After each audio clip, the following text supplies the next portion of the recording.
Welcome to Criminologist.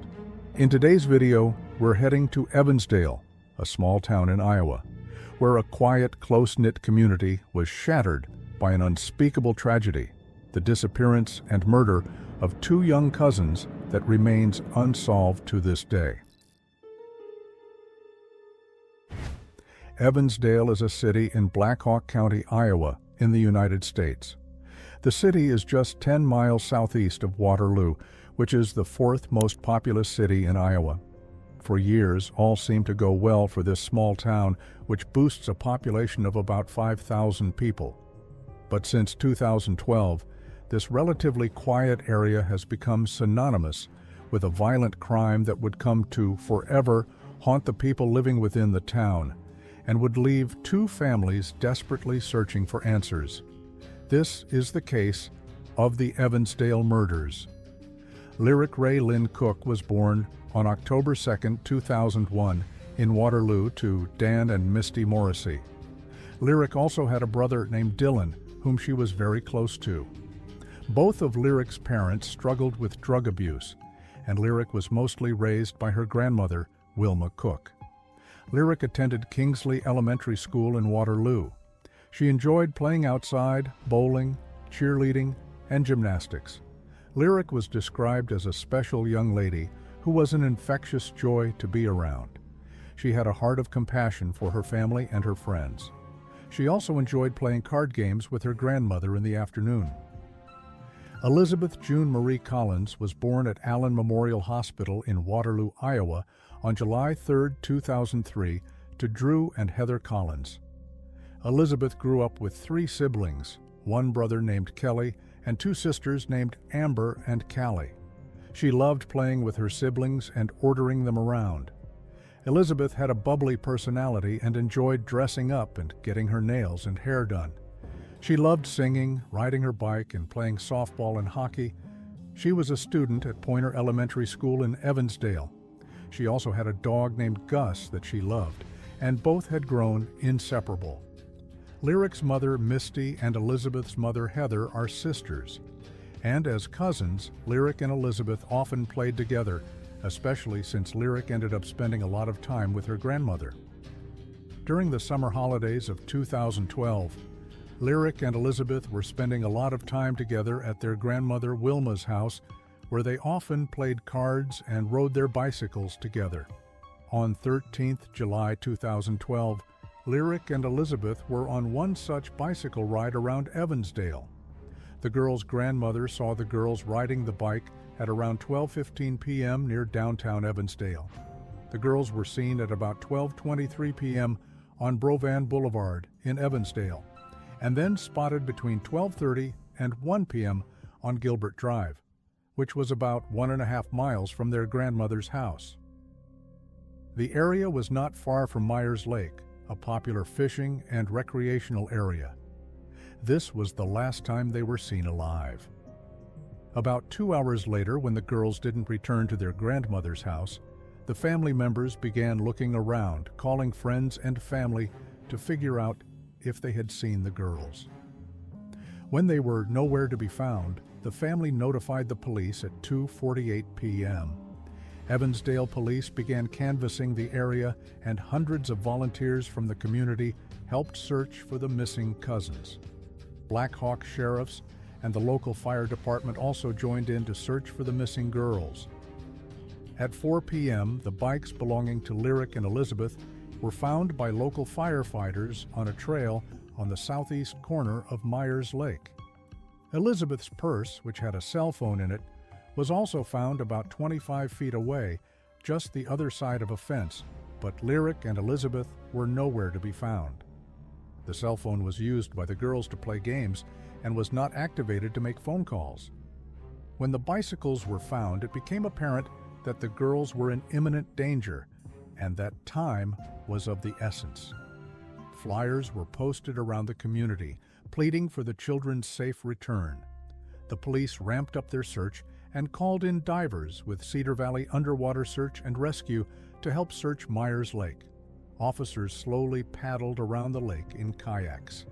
A group of 3 officers walking along the southeast shoreline found a cup, An officer with gloves and an evidence bag picked it up and took it back to a patrol car sitting along the bank. Officials didn't identify the object or even confirm whether it was related to the search. After several days of setback, the lake was partially drained, but they failed to find anything. Agents from the FBI Child Abduction Rapid Deployment Team were also called in for the search. Meanwhile, volunteers, searchers, and sniffer dogs searched around the lake and trails. Police even followed sanitation crews as they collected trash throughout the community. However, nothing came out of it. The police conducted hundreds of interviews and retrieved footage from security cameras. The girls were seen on one security footage obtained from an auction house in an alley located a short distance away from their grandmother's house. Soon, a tip line turned up numerous reports of articles of clothing that had been found, but none belonged to the girls. Tips came from across the United States as it gained national attention. The police began questioning registered sex offenders and anyone recently arrested for sexual abuse or enticement of a minor in the area. Many of them were interviewed several times and were even asked to take a polygraph test.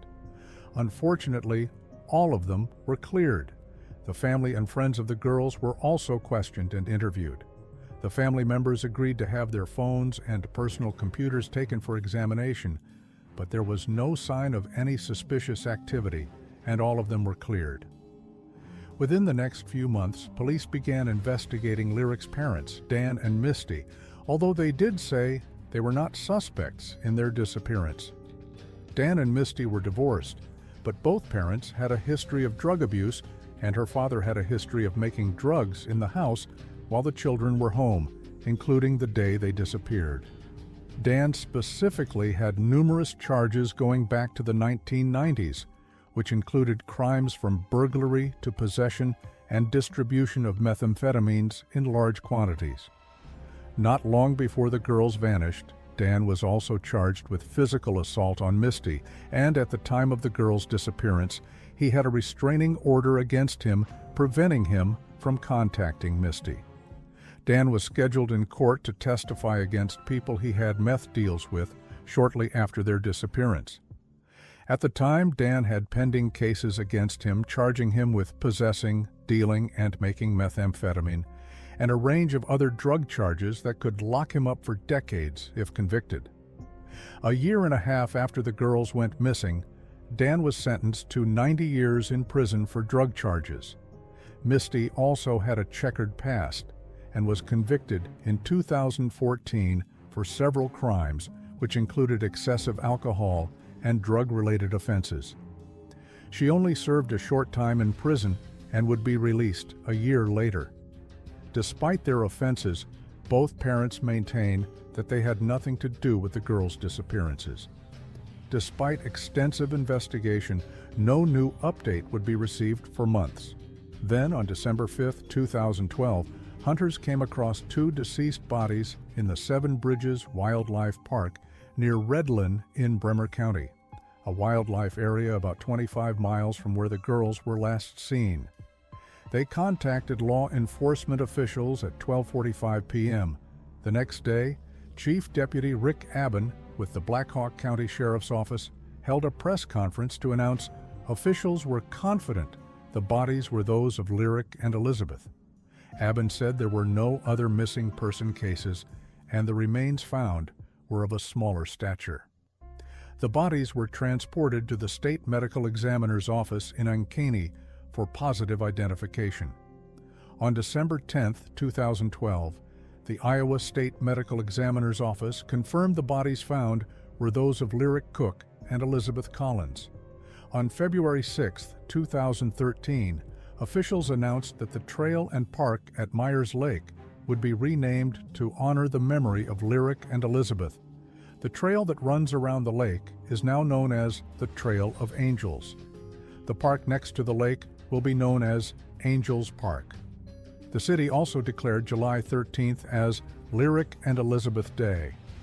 According to the police, the area where the bodies were found was very isolated and not many people knew about it, suggesting that the perpetrator was familiar with the park. Authorities would never reveal the cause of death of the girls and other crucial information relating to the murder. This is usually done to help avoid false confessions, which actually did happen in this case. In 2012, the police would receive 2 separate confessions claiming to be the killer. The authorities, however, were able to quickly rule them out, as they were not able to share any information that wasn't already revealed to the public. On June 24, 2013, 6 months after their bodies were found, authorities announced they had 3 different witnesses who told police they saw a white, full-sized, older model SUV, similar to a Chevy Suburban or Ford Bronco, parked on Arbutus Avenue on July 13th, the day the girls vanished. Arbutus Avenue meets the bike trail where the girls' bicycles were located.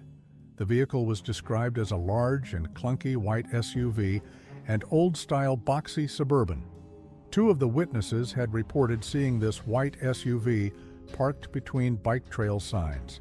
The other witness told police they saw the vehicle parked near the woods on the east side of the lake, which was only a few hundred feet away from where the bikes were found.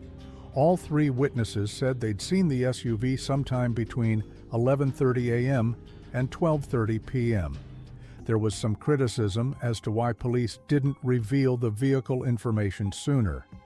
It was found that while 2 witnesses came forward during the initial canvassing of the area, the 3rd witness would come forward almost a year later because they assumed someone had already told police, and the police just didn't know if the information was of any significance at the time.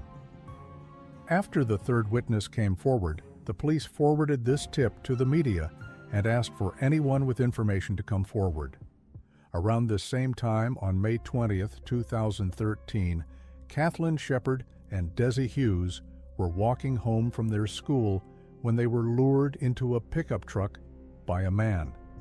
The man drove the girls around in his truck for some time before he took them to a hog confinement lot where he zip-tied their hands together. The man then took Kathleen to another part of the property. When he left, Desi was able to escape and went for help. When the police arrived at the scene, they located his truck and found him dead inside. He had taken his own life. There were, however, no signs of Kathleen. Hundreds of police officers and volunteers scoured a network of rural roads and trails in the search for the 15-year-old, deploying aircraft and sniffer dogs.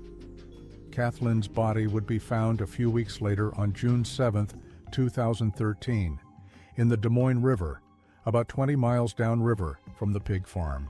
She had been stabbed and beaten to death. The police quickly identified the kidnapper as Michael Klunder, a registered sex offender from Stratford, Iowa. Klunder had spent years in and out of prison, including time served for a 1991 conviction on charges that he kidnapped and assaulted a woman and kidnapped 2 3-year-olds. Luckily, all of the victims had survived.